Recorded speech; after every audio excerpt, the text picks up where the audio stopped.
I have a data set here from Kaggle, which has sales information, and I have 3 different cities. And what I want to do is I actually don't want all of my rows.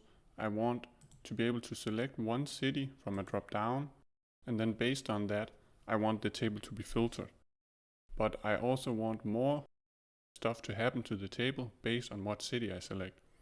So this table, I say for this city, I want to sort dates by descending order, and for this city, I want it to be ascending, meaning I can't have a single step where I say how I should sort. And then I also want to sort on gross income descending. So I actually have 2 conditions here. And the first thing to do is to add a drop down, which I already did, but we can just delete that.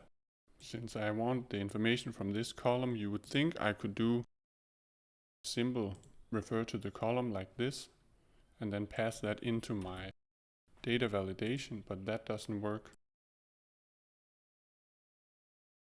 So I actually have the list, which comes from the table column, but then it gets mad here, because that isn't a function.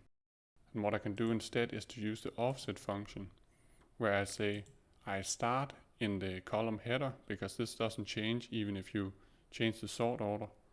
I go down 1 row, so from the header and down here in the first row with data.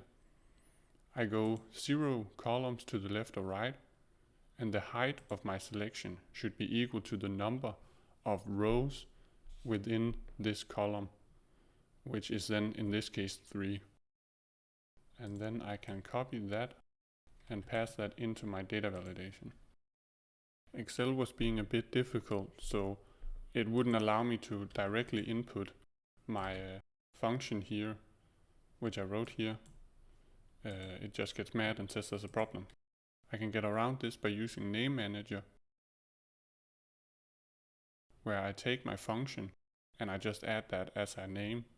So now the word city picker refers to my function here. And when I then go into my cell, I can say data validation refer to city picker, and then that works. So it's an intermediary step, but it works. And then I want to give this a name because I need to use this. This is the drop down where you select something, the city, and then that will go into this table and find the relevant row and return this value which I need. So I both need the city name and the sort date. But at this point we can go into Power Query. I'll add the new steps after my change type step, but in the end I want them to be loaded before the sort step. We need to add in the sorting. First I will just add a new step and then move the steps around. I have a table and I have a named range, and the one I need is then cell city, which will return a table with 1 information. So I can say I want to return only the row, which is curly brackets, where the name column, because this returns a table. So I only want the 1 row where the name column returns cell city. And then this is a record, so I again need to grab the content, which is a column, so it's square brackets. And then this gives me this promoted headers, which I don't want, but this gives me a table with 1 row and 1 column. So again, I need to go in and say, hey, grab the 0th row, which is again a record, and then again I need to say I want the information in column 1. So that's a lot of opening tables and then getting records. But this gives me 1 value, which I want to say selected city. And from here I can add another step where I need to first grab that table, which is the same process, so I can just copy this part. But now I don't want cell city. I need city picker. No, I need that city sort order, because city picker is now a name which I used in my function to make my drop down. So it shows up when I open up Excel current workbook. But I need TBL city sort order. And then that, I wanted to copy that. TBL city sort order. So it's always nice to know that you can always go back like this. So this again gives me that, and I need the contents, and I need not that change type. And again, I need to filter then on city. So I need to select the one row, which is curly brackets, that fits the criteria that the city column is equal to my value in selected city. And then again we have a record, and I want to extract the sort date column. And you could of course also have the table say which column should be sorted, and that's something I will show in another video. But then we have the sort order. And I want to move these two steps up before the source step.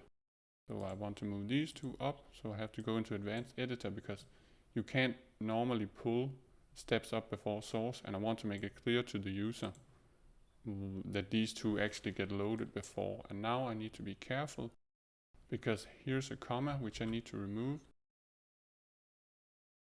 Actually no, I need to keep that. I need to add a comma here and say source, and then right now change type is my last step, which is what gets loaded.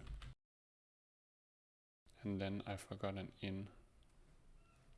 And this is always annoying. I think there's a comma here. Yeah, and you can't have a comma in the last step. Yeah. So when you get these errors in advanced editor, it's usually because you have a comma on the last row because you've just changed the order, or you forgot to change the in step, which is saying what table should I load in the end. Yeah, this data set has American dates, I believe, which is why it thinks it's a text, but that's not important right now. But if you needed that to be correct, when you go in here and change type, you need to use using locale, and then you need to find the American date, just date, and that would be English. I was very confused. I thought it would be United States, but it's actually English, United States. Yeah, that one. And now you get an extra step. This doesn't mesh with the change types, but this isn't important right now, so I'm not going to do it. And then I wanted to filter, which again, it's usually easier to do the step manually and then add the variable afterwards. I'll just say Mandalay, and then here I can just manually change this, and no quotation marks because it's a step. And then that's that word I don't know how to say. And then I need to sort the date. And actually I had that other condition, which is I should first sort on date, and then if there's a conflict between dates, so I have the same date, then I want to sort them based on gross income. So I need to first find the date column. Again, we'll just say ascending. And then after that, I need to say if I have conflicts, like here I have 4 rows, then I want to sort that based on, I said gross income. Yeah, gross income. And that should be descending, so biggest first. And here, because I have 2 different conditions, I can solve that with a simple if statement and say that if my city sort order, if that is equal to ascending, then I want to return that, and otherwise I want to return not order ascending but order descending. And then here what you would need to know is that if you have the city, a new city, but no information in sort date, then the city sort order will not be equal to ascending, which means you will sort descending, and that's just something you could keep in mind. And I think that is just about what I needed to do. So now when I change this to Yangon, that should be sorting by descending in dates. So I can just say refresh, and that is dates here. And again, it's messed up because it thinks it's a number or a text and not an actual date. But here we have 6 rows with the same date, and we have gross income descending. but it would be nice if my table would automatically update whenever I change this cell, which I can do with VBA. But of course then you have a macro, which means you need to save it as a macro enabled file. But the code is very simple, especially when you've done it more than once. And since I need this to apply whenever I change a cell inside of my worksheet, so when I change this specific cell, not when I change this cell, not when I change this cell, but only when I change this specific cell, I need to go into the sheet where my cell is located, and I need to use a worksheet function. And then we can close this right after, because this is when you select a cell, and that's not what I want. I want when I change a cell, so I need the worksheet change, when I change the value of a cell, and this isn't any cell. So right now, anytime I change a cell, the cell I've changed is target, that's what it's called, so we can refer to it. And here I need to say